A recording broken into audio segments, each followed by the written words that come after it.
ఓం శ్రీ మహాగణాధిపతే నమః. హిందూ బంధువులందరికీ నా నమస్కారము. కార్తీక పురాణము 7వ అధ్యాయము. శివకేశవార్చన విధులు. వశిష్ఠుల వారు జనకునికి ఇంకను ఇటుల బోధించిరి. రాజా, కార్తీక మాసము గురించి దాని మహత్యము గురించి ఎంత వినినను తనివి తీరదు. ఈ మాసములో శ్రీ మహావిష్ణువును సహస్ర కమలములతో పూజించిన వారి ఇంట లక్ష్మీదేవి స్థిరముగా నుండును.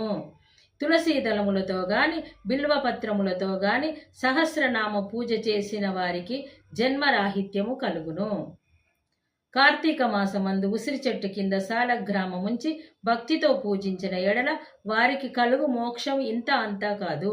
అటులనే బ్రాహ్మణులకు కూడా ఉసిరి చెట్టు క్రింద భోజనము పెట్టి తాను తినిన సర్వపాపములు పోవును. ఈ విధముగా కార్తీక స్నానములు దీపారాధనలు చేయలేని వారు ఉదయము సాయంకాలము ఏ గుడికైనను వెళ్ళి భక్తితో సాష్టాంగ నమస్కారములైనను చేసిన ఎడల వారి పాపములు నశించును.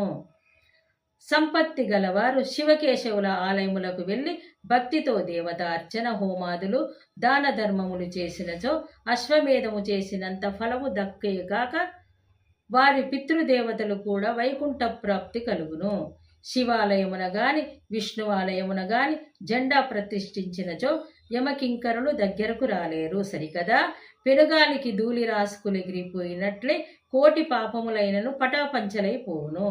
ఈ కార్తీక మాసములో తులసి కోట వద్దు ఆవు పేడతో అలికి వరిపిండితో చెంకు చక్ర ఆకారములు ముగ్గులు పెట్టి నువ్వులు ధాన్యములు పోసి వానిపై ప్రమిద నుంచి నిండా నువ్వుల నూనె పోసి వత్తిని వేసి వెలిగించవలెను. ఈ దీపము రాత్రింబవళ్ళు ఆరకుండా ఉండవలెను. దానినే నందాదీపం అందురు. ఈ విధముగా చేసి నైవేద్యమేడి కార్తీక పురాణము చదివి చుండిన ఎడల హరిహరాదులు సంతసించి కైవల్యం ఒసంగెదరు. అటులనే కార్తీక మాసములో ఈశ్వరుని జిల్లేడు పూలతో అర్చించిన ఆయుర్వృద్ధి కలుగును. సాలగ్రామమునకు ప్రతి నిత్యము గంధము పట్టించి తులసీ దళములతో పూజించవలెను.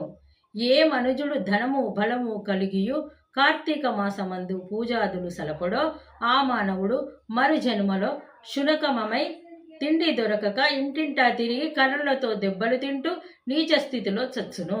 కావున కార్తీక మాసము 9 రోజులు పూజలు చేయలేని వారు ఒక్క సోమవారమైనను చేసి శివకేశవులను పూజించినను మాసఫలము కలుగును.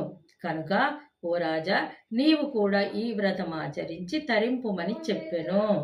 నమ శివాభ్యం నమో యౌవనాభ్యం పరస్పర శ్లిష్ట వపుర్ధరాభ్యం నాగేంద్ర కన్య వృషాకేతనాభ్యం నమో నమ శంకర పార్వతీభ్యం. ఇట్లు స్కాందాపురాణంతర్గత వశిష్ఠ ప్రోక్త కార్తీక మహత్యమందలి 7వ అధ్యాయం 7వ దిన పారాయణం సమాప్తము. భక్తిపూర్వక సమర్పణ.